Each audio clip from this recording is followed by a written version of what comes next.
Bonjour, nous allons voir dans cette vidéo la notion de combinaison linéaire dans Rn. Prenons à présent l'exemple 1. On considère ici l'égalité suivante. Donc, on a le vecteur moins pi plus 2, 3, moins 2 fois le vecteur 1, 1, plus le vecteur pi moins 1 qui est égal au vecteur nul 0, 0. Si on isole le premier vecteur, on obtient donc le vecteur moins pi plus 2, 3 égale à 2 fois le vecteur 1, 1, moins 1 multiplié par le vecteur pi moins 1. Donc, on voit bien qu'on a pu écrire le premier vecteur comme étant une constante qui est égale à 2 multiplié par le deuxième vecteur qui est 1, 1, moins 1 multiplié par le troisième vecteur qui est pi moins 1. Dans ce cas-là, on dit que le vecteur moins pi plus 2, 3 s'écrit comme combinaison linéaire des deux vecteurs 1, 1 et pi moins 1. Généralisons cette définition. Donc, dans l'espace vectoriel V, le vecteur U est une combinaison linéaire des vecteurs V1, V2 jusqu'à Vp s'il existe des scalaires C1, C2 jusqu'à Cp tels que U égale à C1 multiplié par le vecteur V1 plus C2 multiplié par le vecteur V2 jusqu'à Cp multiplié par le vecteur Vp. Considérons maintenant l'exemple 2. On aura dans ce cas-là à écrire si possible le vecteur U comme une combinaison linéaire des vecteurs V1, V2 et V3. C'est-à-dire qu'il va falloir dans ce cas-là vérifier l'existence de trois constantes C1, C2, C3 de R telles que le vecteur U est égal à C1 multiplié le vecteur V1 plus C2 multiplié le vecteur V2 plus C3 multiplié le vecteur V3. On aura ainsi le vecteur 2 moins 1, 1 égal à C1 multiplié par le vecteur moins 1, 2, 1 plus C2 multiplié par le vecteur moins 2, 7, 2 plus C3 multiplié par le vecteur 0, moins 1, 2. Réécrivons cette écriture sous forme matricielle. On aura ainsi le système suivant.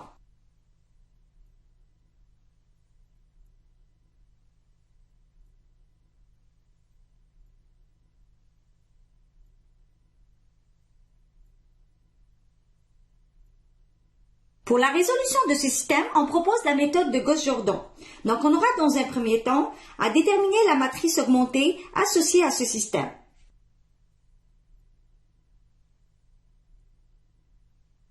En effectuant des opérations élémentaires sur les lignes, on obtient le système suivant.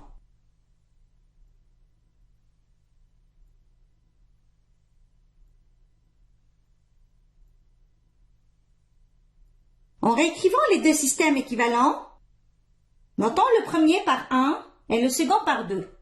Ces deux systèmes étant équivalents ont le même ensemble de solutions. Donc, du système 2, on a les équations suivantes. C1 égale à moins 5, C2 égale à 3 demi, C3 égale à 3 demi.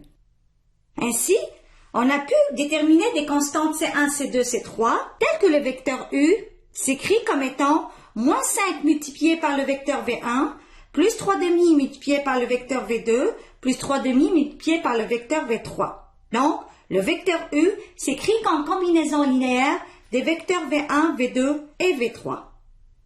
Donc, considérons maintenant l'exemple 3. On voudrait écrire si possible le vecteur W comme une combinaison linéaire des vecteurs V1, V2, V3 et V4. Donc, de la même façon que tout à l'heure, on va essayer d'écrire W comme étant C1 multiplié par le vecteur V1 plus C2 multiplié par le vecteur V2 plus C3 multiplié par le vecteur V3 plus C4 multiplié par le vecteur V4. Et voir si c'est possible d'avoir des constantes C1, C2, C3, C4. Vérifions cette équation. On aura ainsi 4,1 égale à C1 multiplié par le vecteur moins 1, 1 plus C2 multiplié par le vecteur 1, moins 1 plus C3 multiplié par le vecteur 0, 0, plus C4 multiplié par le vecteur 3, moins 3. Donc, réécrivons cette équation comme étant un système. On obtient ainsi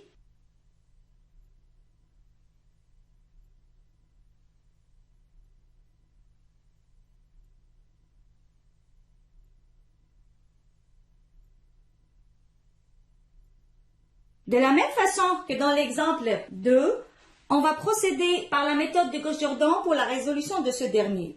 Donc, considérons dans un premier temps la matrice augmentée associée à ce système. En effectuant des opérations élémentaires sur les lignes, on obtient